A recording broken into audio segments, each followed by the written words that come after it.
Buenas. Bueno, la idea de hoy es poder trabajar en algunos capítulos del texto de la interpretación de los sueños, ¿sí? El texto de la interpretación de los sueños es el texto, podemos decir, más famoso de Freud, ¿no? Es un texto en el que seguramente todos, o por lo menos la inmensa mayoría, preguntemos y digamos, bueno, es un texto de Freud, ¿no? Y habla de interpretar los sueños.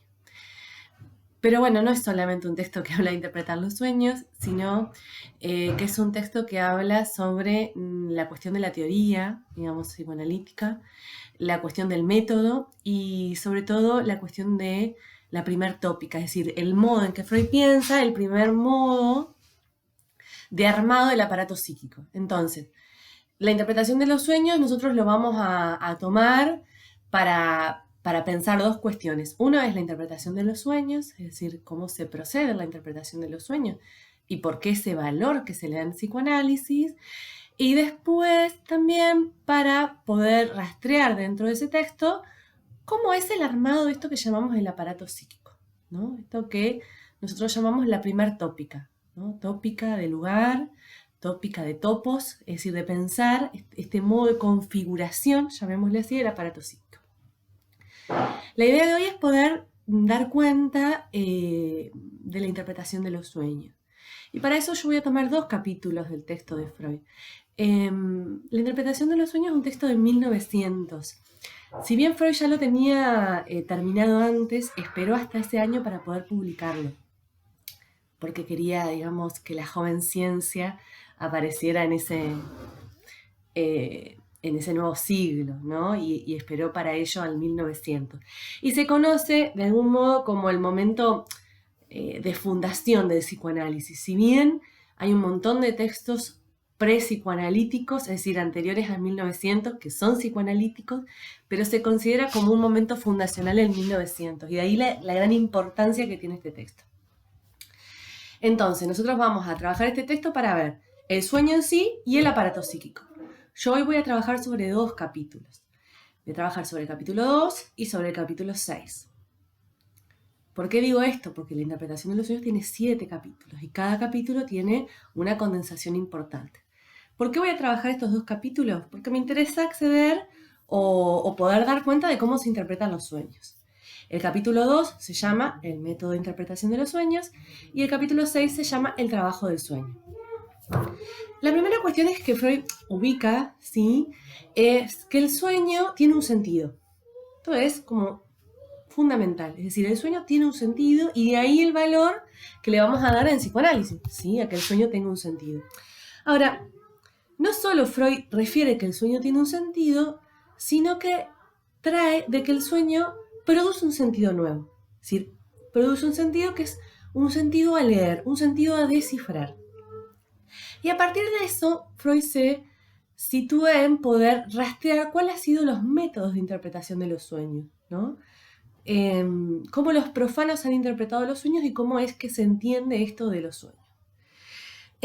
A partir de ahí va a ubicar dos métodos como principales, ¿no? Uno es el método simbólico, ¿sí? Que lo que hace el método simbólico es, toma todo el texto del sueño, ¿sí? Y lo sustituye por un sentido nuevo. Pensemos que además siempre lo que tiene que ver con algo de esto del simbolismo se acerca sobre todo a la cuestión anticipatoria, a la cuestión, digamos, que tiene que ver con el futuro, ¿no? Lo que el sueño quiere decir. El ejemplo que toma Freud en este capítulo es interesante, el sueño del faraón, ¿no? El sueño en donde José le revela al faraón el sentido de su sueño. Yo buscando encontré estos textos viejísimos, ¿no? De página 2, estas reliquias, ¿no? José, el que sabía leer los sueños, lo pueden encontrar que tenga la Biblia, bueno, yo no la tengo, tengo este librito de página 12, pero es interesante porque lo que cuenta ahí es que el faraón venía con un sueño recurrente y que era que había 7 vacas gordas, ¿sí? y aparecían, lo cuento, bueno, pueden leerlo, ir al texto, y aparecían siete vacas flacas que se comían a las 7 vacas gordas. La interpretación que José le hace del sueño es que va a haber en Egipto 7 años de buenas cosechas, a los cuales le van a seguir 7 años de hambruna, ¿sí? A lo cual, bueno, en esta cuestión, digamos, anticipatoria del futuro, la idea era poder guardar algo de alimento para ese momento. Pero entonces la representación de las vacas flacas y las vacas gordas tenían que ver con simbolizar, ¿no?, la abundancia y la hambruna. Esto es el método simbólico de interpretación de los sueños, ¿no?, que uno puede encontrar, sobre todo en muchas cuestiones bíblicas, en muchas cuestiones míticas de los mitos, ¿no?, esta cuestión del simbolismo de los sueños. Ahora bien, ahí Freud también sitúa que hay otro método de interpretación de los sueños, que es el método de descifrado, ¿sí? ¿Cuál sería la cuestión del método descifrado? Tomar el sueño no en su totalidad, como lo toma el método del simbolismo, sino tomar el sueño por fragmentos. Y esos fragmentos sustituirlos por una clave fija, ¿tá? Entonces, vamos a suponer, si yo sueño con agua, madre, ¿no? Y si yo sueño con bastón, padre, ¿no? Esto es como una clave fija. Bueno, como funcionan en estas cuestiones, digamos, de las quinielas o de las apuestas, ¿no? Uno va y tiene ahí una clave fija, la cual, huevo, 00 huevo, 15 la niña bonita. Bueno, este sería algo del método del descifrado. Es una escritura cifrada, es decir, a partir, por ejemplo, vamos a tomar el ejemplo de la quiniela, de un número, hay otro significado a ese número, pero es una escritura cifrada, es una clave fija, vale para todos. En relación a eso, Freud toma como interesante que hay como un aporte de un autor que se llama, yo me lo anoté acá porque no me lo iba a acordar, Artemidoro de Daldis, ¿sí?, que lo que trabaja es, digamos, decir, bueno, que tomando el método de descifrado, toma también para hacer ese descifrado del sueño a la persona y la circunstancia del soñante. Es decir, a la persona y la circunstancia del soñante. Si bien hay una clave fija, va a tomar estas características. Y Freud dice que, digamos, que si uno, desde el psicoanálisis, tuviera que de algún modo acercarse a alguno de estos dos métodos, el método más asequible para el psicoanálisis va a ser el método descifrado. ¿Por qué? Porque hay algo de esta fragmentación del sueño que es importante para el psicoanálisis desmenuzar. Es decir, el psicoanálisis se va a acercar más al método descifrado, si bien no es el método que utiliza. ¿Por qué? Porque no hay una clave fija en la interpretación de los sueños. Lo que sí, y esto es interesante, esto de tomar a la persona y las circunstancias del soñante, ¿sí?, a la particularidad, a la singularidad en donde se produce ese sueño. Entonces Freud va a decir, bueno, que de los profanos él va a tomar esta cuestión del método descifrado, se va a acercar al fragmento del sueño, es decir, a partir de un sueño, ese sueño se va a fragmentar, se va a desmenuzar, y a partir de cada uno de esos fragmentos, Freud lo que va a decir, le vamos a pedir asociaciones al soñante. Es decir, ¿cómo sería esto? Le vamos a pedir que nos diga qué se le ocurre con eso, ¿sí? Es decir, que al relato de un sueño se le pide al soñante que asocie. Y esto es una cuestión fundamental, porque pensemos que en los métodos de los profanos, tanto del simbolismo como del método del descifrado, quien tiene la clave fija es el intérprete, ¿sí? En este caso, decíamos, bueno, José, ¿sí?, es uno de los intérpretes del sueño de simbolismo, y en el caso, por ejemplo, del descifrado, lo tiene el de la lotería, ¿no?, que tiene ahí todos los números. Ahora bien, en la cuestión, digamos, en relación a cómo pensamos la interpretación de los sueños en psicoanálisis, la clave la tiene el soñante. La clave la tiene el soñante, pero no la sabe, ¿sí? Es decir, que el psicoanálisis hace este acompañamiento para que algo del saber de ese sujeto en particular pueda ser dicho, ¿sí? Interesante el movimiento, porque volvemos a esto de que el psicoanálisis, si tiene como revolución epistémica, es situar que el saber no está del lado del médico o del lado del psicoanalista, sino que el saber está del lado del paciente, del sujeto, o en este caso del soñante. Entonces, en la cuestión del sueño, lo que se va a pedir son interpretaciones al soñante, ¿sí? Es decir, no, el analista no se va a ubicar en la posición de decirle lo que ese sueño significa porque lo desconoce, ¿sí?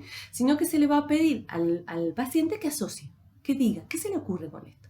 Y a partir de ahí volvemos a esta cuestión de que situamos, y sobre todo este texto lo sitúa muy bien, la idea de la asociación libre. ¿Qué es la asociación libre? Asociar libremente.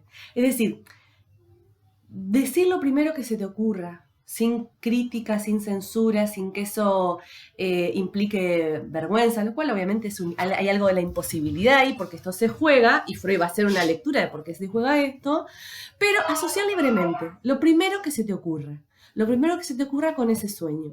En este momento todavía, para Freud, cuando sobre todo en este capítulo 2 toma la cuestión del método, él refiere así: se le pide al soñante que se recueste, que se acueste y que cierre los ojos.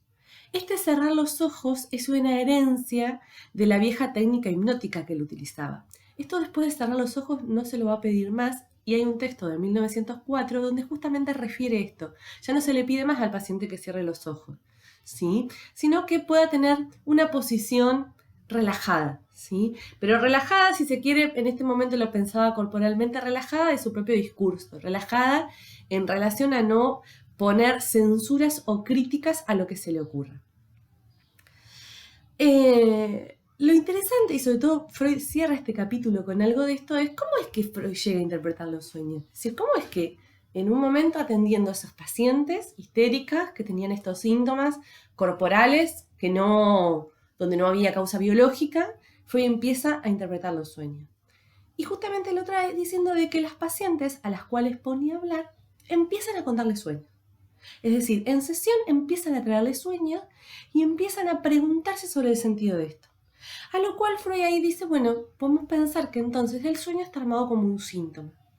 Si está armado como un síntoma, tiene un sentido, ¿sí? Y si tiene un sentido, hay algo ahí de sujeto en juego, ¿sí? Hay algo del armado de ese sueño que se arma a similitud de cómo se arma un síntoma. Por lo cual el método de acceso a eso va a ser el mismo método para el tratamiento del padecimiento, que es la asociación libre, ¿sí? No es que hay un método para la interpretación de los sueños y un método para interpretar un síntoma. Va a ser el mismo método, ¿sí? Sí va a haber algunas cuestiones que Freud va a situar diferenciales en el sueño, pero el sueño sobre todo le va a servir como modelo para pensar cómo son las formaciones del inconsciente. Y el sueño es una formación del inconsciente que algo quiere decir al sujeto. Algo no sabido, un saber no sabido, al igual que el síntoma. Esta es la apuesta que tiene el psicoanálisis. En el capítulo 2 también es interesante, Freud hace un análisis de su propio sueño, de un propio sueño, y es interesante cómo él va haciendo este análisis por fragmento. Es bastante llevadera la lectura de este sueño, es un sueño como bastante famoso, que se dio en conocer con el nombre del sueño de la inyección de Irma. Es un sueño de una paciente de Freud que, bueno, tiene algunos inconvenientes, y es notable cómo Freud ahí sitúa algunas de estas cuestiones. No solamente de esto de interpretar el sueño como fragmentos, sino también de ubicar que si el sueño tiene un sentido, hay algo del cumplimiento de un deseo que se juega en el sueño. Pero un cumplimiento de deseo, y Freud lo advierte tempranamente, que no es transparente, ¿sí? Uno estaría tentado a pensar de que si en el sueño se representa algún deseo por cumplir, sería eso lo que el sueño quiere decir, lo cual no sé si cambiaría mucho del método del simbolismo. Y Freud justamente lo que sitúa es que eso no es transparente, que justamente hay algo del sentido oculto de eso que hay que descifrar, ¿sí? En relación a esto yo les decía, bueno, mi idea hoy es poder situar algo del capítulo 2, que se llama el método de interpretación de los sueños, y también del capítulo 6, ¿sí? Que se llama el trabajo del sueño. Es decir, que el sueño es un trabajo del inconsciente, es una producción. Y esa producción se produce para ser leída, ¿sí? Hay algo de un sentido que se condensa en ese sueño. En este momento, para Freud, el inconsciente tiene un sentido descriptivo. ¿Qué quiere decir esto? Que para Freud en este momento se trata, porque esto va a cambiar en Freud, de hacer consciente lo inconsciente. de llenar las lagunas némicas, de levantar la represión. Es decir, es un inconsciente descriptivo porque es algo que se olvida y se puede recordar. Y este es el sentido que Freud le da a lo inconsciente en este momento de su obra, pero eso después va a cambiar, ¿sí? Es interesante cuando uno lee a Freud situar esto de los años, no porque Freud se contradiga, sino porque hay algo de su práctica clínica que va haciendo que su teoría vaya cambiando y vaya justamente situando cuestiones novedosas, ¿sí? Cuestiones que todavía no se le presentaban en su obra. En relación a eso, digamos, el capítulo 6 va a decir, bueno, que hay un trabajo del sueño, hay una producción del sueño. Es decir, se sueña en imágenes. Se sueña en imágenes, también se sueña en palabras, a veces las palabras como imágenes, y ese trabajo del sueño después tiene como una otra traducción cuando uno lo pone en palabras. Es decir, soñamos en imágenes y al momento de despertar transformamos esas imágenes en palabras. Es decir, que tenemos por un lado la producción de un sueño, que es, si se quiere, ya una primera desfiguración, ¿sí? Porque se intenta representar algo del deseo, algo de lo no cumplido, y sobre todo Freud sitúa que siempre en todo sueño hay un resto diurno. ¿Qué es un resto diurno? Es alguna circunstancia de la vida de vigilia del día antes que se toma como si fuera la punta del ovillo para empezar a tejer, ¿no? Se toma eso para poder producir el sueño, ¿no? Es como si fuera un punto de partida. Siempre es interesante ubicar cuál es el resto diurno que el sueño tiene. Pero a su vez, que ese resto diurno va a tener algo en relación a un deseo, a un cumplimiento de deseo que se va a manifestar en el sueño, de un modo desfigurado. Entonces, soñamos en imágenes y al momento de despertar, ¿qué hacemos? Transformamos estas imágenes en palabras, contamos el sueño, armamos un relato. Y ahí es donde Freud justamente sitúa dos tipos de contenido del sueño. Un contenido manifiesto, ¿sí? Que es el texto del sueño, el relato que hacemos, y un contenido latente o pensamientos del sueño, que sería aquello de lo inconsciente, ¿no? Aquello que no se deja apresar totalmente por lo manifiesto, y aquello que hace de, si se quiere, de producción de ese sueño. En relación a eso, va a decir que el sueño es un rebus. ¿Qué es un rebus? Un acertijo en imágenes, una escritura jeroglífica. Es interesante cómo Freud recurre todo el tiempo a la cuestión histórica para poder pensar algo del psicoanálisis. Es decir, una escritura en imágenes, un rebus, un jeroglífico, donde las imágenes no valen por su valor de imagen, sino por la relación entre sí. Es decir, que en un sueño, las imágenes o las escenas no valen por el valor de escena, sino por la relación que tienen entre sí. Yo, como siempre, tengo este ejemplo, ¿no? Es decir, la imagen de un sol y la imagen de un dado. Si los ponemos en relación, se armará la palabra soldado, ¿no? Que nada tiene que ver ni con el sol ni con el dado. Pensemos que el sueño se arma de esta manera, ¿sí? Como un acertijo en imágenes. En relación a eso, va a haber dos tipos de trabajo. Uno que es el trabajo del sueño. El sueño implica un trabajo para el inconsciente. Transpone el pensamiento latente o inconsciente en manifiesto, ¿sí? Para que podamos recordar el sueño, ¿no? Nos levantamos y lo recordamos. Y el trabajo de interpretación del sueño, es decir, cuando uno pone a un sujeto a hablar acerca de su sueño, es el sentido inverso.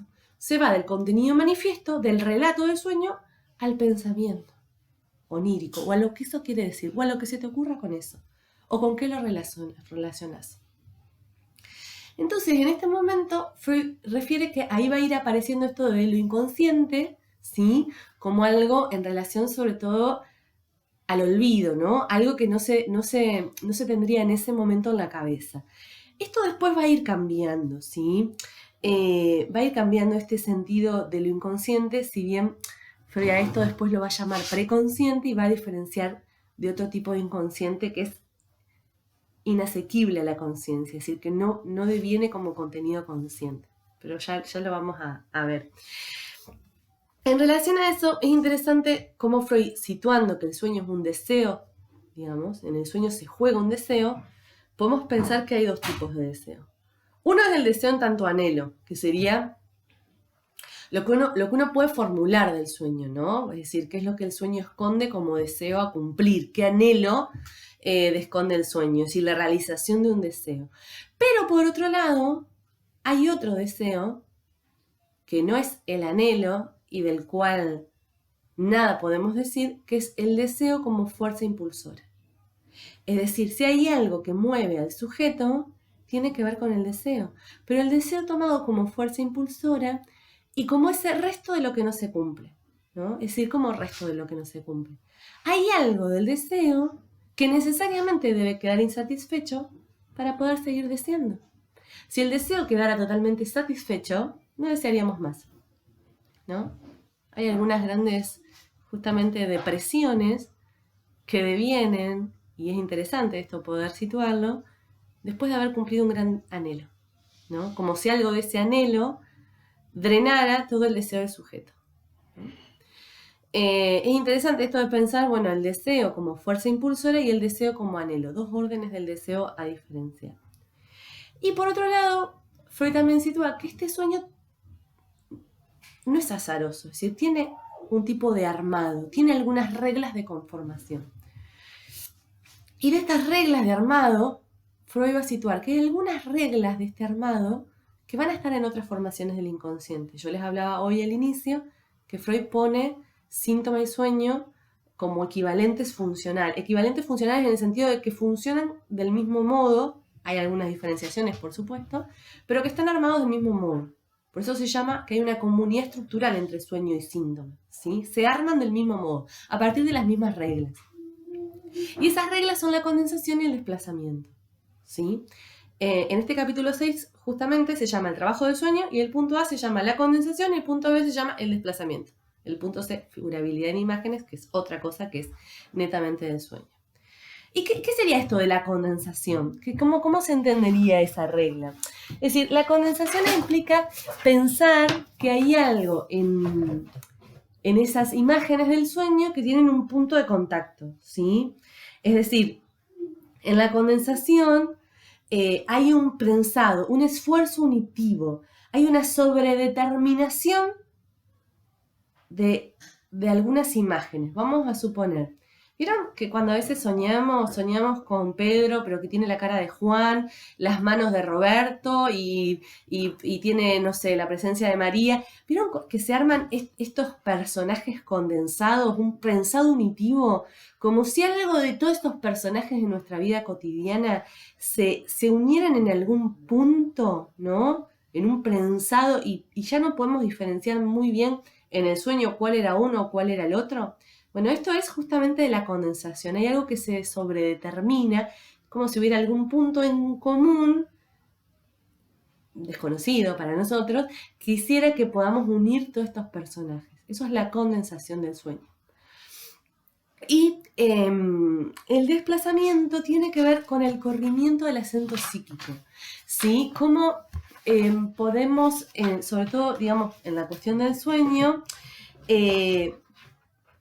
de algo importante pasar a algo indiferente, que da justamente esta cuestión a veces de lo loco del sueño, no poder entender muy bien cómo de una cuestión importante se pasa a algo indiferente que tuviera como el mismo valor, ¿no? Este corrimiento psíquico que se produce en el sueño, que justamente Freud lo sitúa en relación a la censura, que hay algo ahí que corre el eje porque hay algo que está censurado, cuestión que Freud después va a llamar la represión, que obviamente también interviene en la formación del sueño. Entonces, ¿con qué cuestiones nos quedamos? Bueno, que el sueño tiene un sentido, que en el sueño se figura el cumplimiento de un deseo y que en el momento en que en un análisis, ¿sí?, alguien cuenta un sueño, ese es un producto a descifrar. Es decir, es algo que tiene un sentido, ¿sí? Hasta hoy, ¿no? Freud escribió esto en el 1900. Seguimos interpretando sueños. Lo importante es pensar esto, que no hay un sentido de interpretación de los sueños mágico, simbólico, no somos intérpretes de la Biblia ni de ninguna de estas cuestiones, sino que hay un sentido de descifrar, hay una producción Y seguramente muchos de ustedes habrán tenido esos sueños donde se levantan y quedan un poco conmovidos por lo que ese sueño quiere decir. También es muy interesante cómo a partir muchas veces del análisis empieza a darse una producción de sueños. Es decir, en verdad lo que empieza a darse es que el sujeto empieza a recordar sueños, porque los sueños están siempre, por algo no los recordamos, pero el sujeto empieza a traer sueños y ese sueño lo pone en relación al otro. ¿Qué es que lo pone en relación al otro? Le pregunta al otro acerca de su significado. Justamente, los que trabajamos en psicoanálisis estamos advertidos que nada sabemos de ese sueño y que al que tenemos que poner a trabajar es al sujeto, a partir de este artificio que implica el análisis, ¿no? Pero que tiene que trabajar por darle un sentido a eso, por encontrar el sentido oculto de ese sueño, es el sujeto, ¿sí? A partir de la escucha del analista, pero es el sujeto. Es decir, que volvemos a situar que el saber está del lado del sujeto. Y esto es la revolución epistémica que el psicoanálisis implica. El saber no está en un canal de YouTube, ¿sí? O en una revista o en un manual de psiquiatría. El saber está al lado del sujeto. Y esto implica volver a darle un estatuto al sujeto de responsabilidad, de responsabilidad en el sentido de hay algo no sabido, hay algo en relación al propio deseo que se debe jugar ahí. Bueno, seguimos en otro momento.